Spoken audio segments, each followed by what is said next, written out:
We're going to take part in a workshop now, so it's time to hear from you and to hear about your ideas. We're going to work together to think about some of the biggest challenges for older people and the things that we'd like to change. We've got some fantastic speakers this afternoon, and we want your help really to make sure that we ask them the right questions. And the final part of the workshop that we're doing now is going to be about developing questions out of the discussions that you have.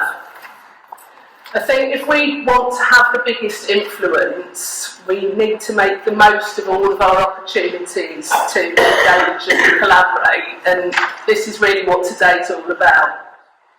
And we've designed the workshop to make sure that it supports you not only to influence here on the day, but also to influence in a more strategic and ongoing way.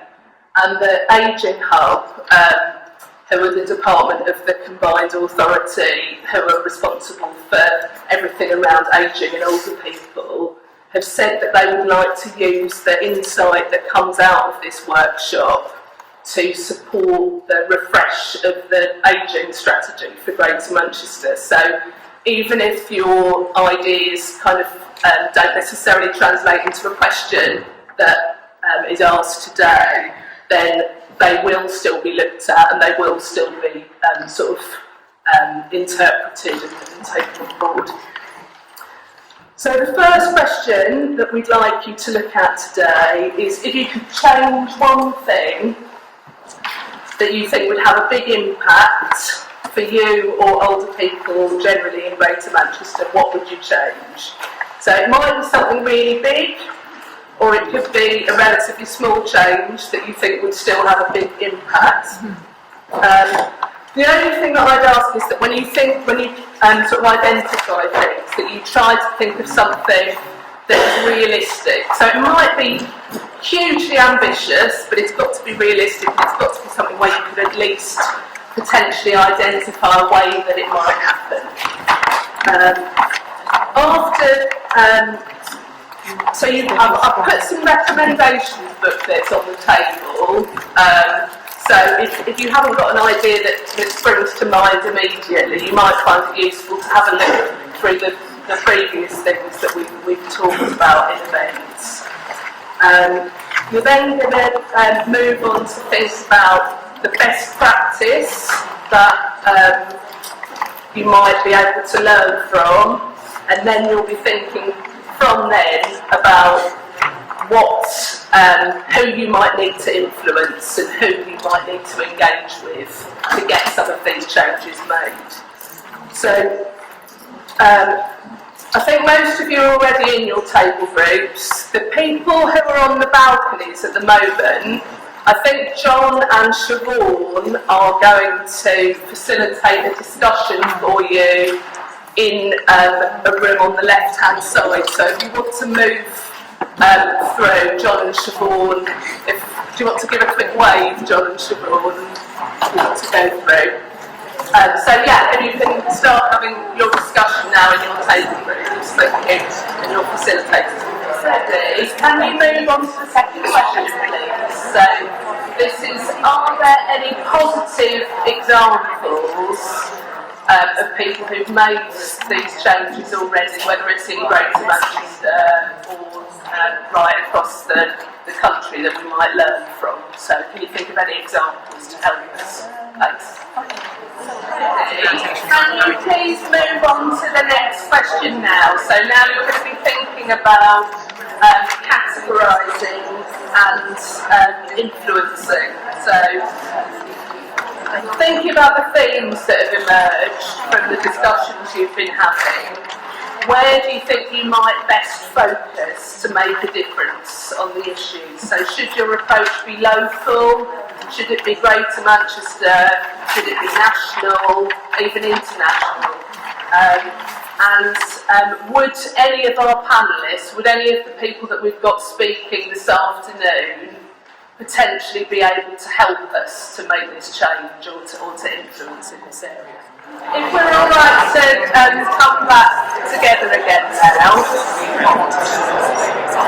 One question is fine. Don't worry if you've not got all of your questions sorted. So Kirsty's just going to sort of pop round to each of the tables now.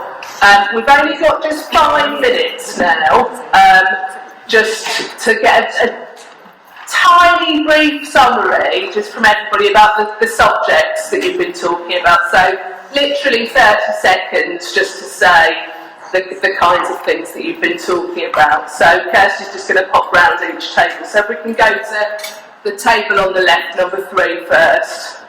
Okay, who wants to feedback? Sorry, the issues we talked about were the usual ones of mainly transport and also the spread of support services and groups for older people, that it's very patchy and siloed. Thank you very much, Jan. You did a perfect job there of modelling the amount of background that everybody has, so thank you very much. Yeah. Right, we're table 6, we focus on transport, and our question would be, I'm just going to read from this because we've got it beautifully written out. How will you achieve the development and delivery of an accessible, integrated, affordable transport that serves the community as a whole? And how confident are you that you would know the broad range of issues involved for older people? Thank you very much. So again, a similar theme, it's to do with transport, and we want to ask if there's any marshalling roles similar to British Transport Police on trains, proposed or in existence for bus transport, as a fear of conduct on the bus network contributes to social isolation in older people, particularly at night. Excellent. So it's a question, I suppose, about safety and transport. That's really interesting. We mostly talked about accessibility, and we talked about toilets, we talked about finances, we talked about mental health, and we had a question which is on the equalities theme, and it's how can we ensure that disabled people, including those with mental health issues and learning disabilities, are included in decision making at all levels, and will there be resources to support this? Thanks very much, Sarah. We talked about transport and housing. What we talked about was improving the roads, that there should be more buses, more bus routes, and we know that it can't be helped, with congestion and peak times, but a lot of the transport is crammed at certain times and you can't get seats. It's also about the drivers being trained adequately to put the passengers' safety before their timetable. Brilliant, thanks very much. Kirsty's moving on to the next table. Sorry, a simple question. How can we stop people parking on pavements? Yeah, excellent question. And I think we know who we need to answer. I think, yes, I suspect so. Yeah. But clearly, because it not only creates huge problems for older people, but for disabled people, for young families with buggies, with people with visual problems, and it costs a fortune repairing those pavements, which are thereby very dangerous. Brilliant, thanks very much.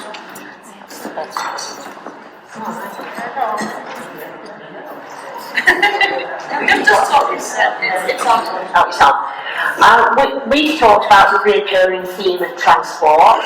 We've also talked about quality housing, houses that are in a bad state of repair, and if they're home owners, where do they go? Who do they go to? We also talked about the cooperation between health and transport. A lot of these things we talked about are all recurring themes. Where do we go to with it? What will we ask questions of? This is one of the key. Yeah, sounds like you covered a lot, and I think that integration around transport and health has definitely come up for us before. I think we've already done this table. I think Are we coming to the table at the front now, Kirsty? We've got a couple. We've got one around policy and influence, so that one's around how can we ensure that policies are actually implemented and acted on as they were intended to when they were produced, and another one around health and social care. So, what are the different social prescribing models that exist across Greater Manchester, and how can we find out more about them? Thanks, Jason. And then this table on the right hand side, I think Joe's going to feed back here. So we did talk about transport, not surprisingly, but we also talked about age-friendly training for bus drivers. We talked about GP opening at weekends and evenings. We talked about hospital pharmacies being open at the same time as outpatient clinics.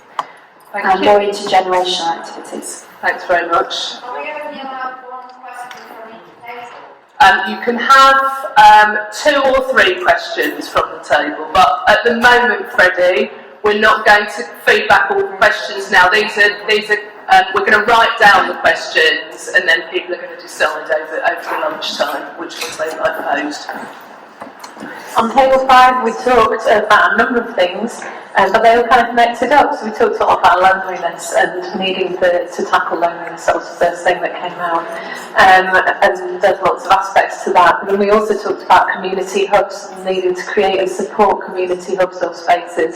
And they might be purpose-made in some communities, and in others they might be using existing kind of things like shops or whatever, and building a hub around that. Wherever people naturally go, or if they don't naturally go anywhere, creating a space, and that fitted in with tackling loneliness. So our question was around that, and we've got a question about what is being done to support and maintain community spaces as places that can be tackling loneliness. And that was in the context of age-friendly placemaking. Excellent. Thanks very much, Claire. Sounds like you had a very in-depth conversation on your table. Hannah. Our table looked at Bury, really. We found things that need to change in and around Bury in terms of services, but also physical aspects of the area. And then when we looked at what positive things that are already being done, they were also all examples from Bury. So we looked at both sides of the coin and then identified some questions which will come later. Thank you. Brilliant. Thank you ever so much, everyone. Thanks for all your hard work over the past hour. We're going to give people the opportunity to choose which questions that they'd like posed to the panellists over the lunch hour. So there's a room on your left as you go out, and all of the questions are going to be arranged so people can put a little dot on the question or questions that they think are the most important, and we will use that process. I think my colleague referred to it as dotmocracy. I don't know if it's something that she coined herself or whether it's been used generally, but we'll use the dotmocracy process to decide which questions get posed this afternoon.